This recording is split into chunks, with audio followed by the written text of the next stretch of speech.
Chapter 2 class 11th forms of business organisation.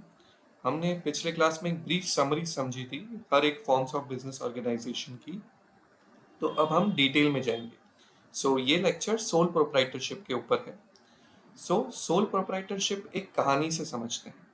Let's say mister x एक business start करना चाहता है, goods and service बेचने का, मतलब अपने किराने का स्टोर खोलना चाहता है। तो वो चाहता है एक नॉर्मल कमर्शियल लाइसेंस लेने और एक बिजनेस ऑर्गेनाइजेशन एस्टेब्लिश करता है सोल प्रोप्राइटरशिप की, मिस्टर एक्स जनरल स्टोर।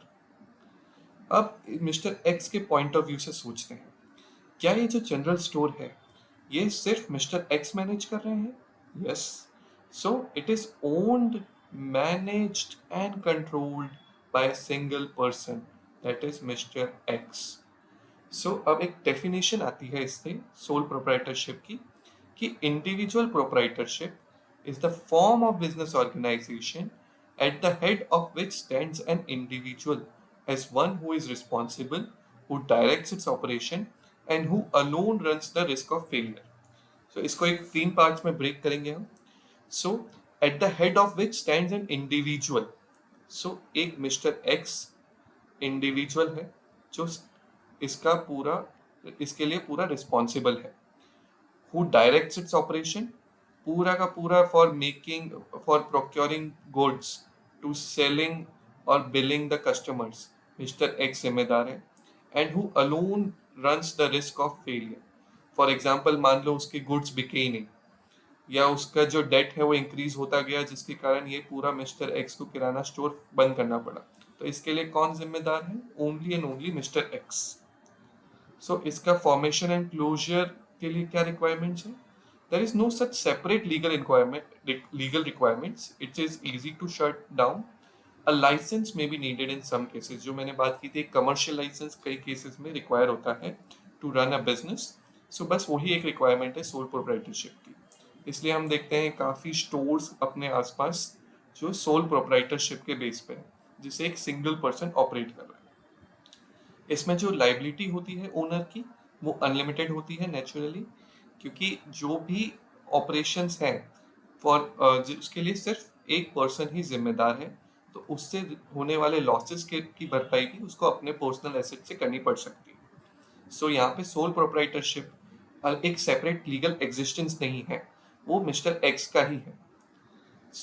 अगर मान लो इनके एसेट्स फॉर एग्जाम्पल 100 रुपीज हैं और इनकी लाइबिलिटी हो गई 200 rupees.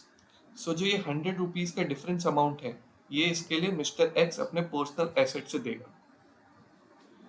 Soul risk bearer and profit recipient, ये इसकी एक एडवांटेजियस पॉइंट ऑफ व्यू है। फॉर एग्जाम्पल अगर उसका बिजनेस चल पड़ता है और उसको 1000 रुपीज का प्रॉफिट है, तो ये जो प्रॉफिट है उसको किसी के साथ शेयर नहीं करना है, वो उसका खुद का प्रॉफिट है।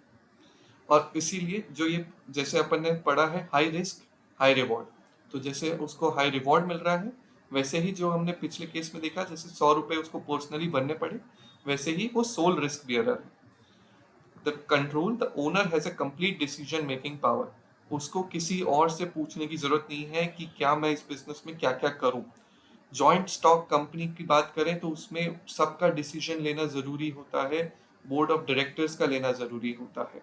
कोऑपरेटिव सोसाइटी में वॉलंटरी एसोसिएशन होता है, तो हर मेंबर का डिसीजन लेना जरूरी होता है। पार्टनरशिप में सारे पार्टनर्स सहमत होने चाहिए। जॉइंट हिंदू फैमिली में को पार्टनर्स मतलब फैमिली मेंबर्स कर्ता के फेवर में होने चाहिए। यहाँ पे complete decision making power single person के ऊपर है। No separate legal entity, the business and owner are legally the same. ऐसा नहीं माना जाएगा कि मिस्टर एक्स का जो एक किराना स्टोर है this is a separate legal entity, मतलब जो भी इस पे लॉ के केसेस हुए उसके लिए भी मिस्टर एक्स ही जिम्मेदार है, नो वन एल्स। मिस्टर ये किराना स्टोर अलग से जिम्मेदार नहीं होगा केसेस के लिए।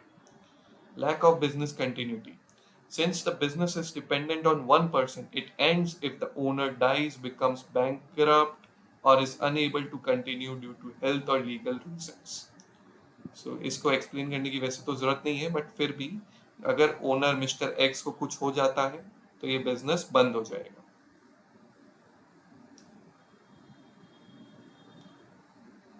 प्रोज क्या है इसके? क्विक डिसीजन मेकिंग होती है क्योंकि उसे और किसी से पूछने की जरूरत नहीं है।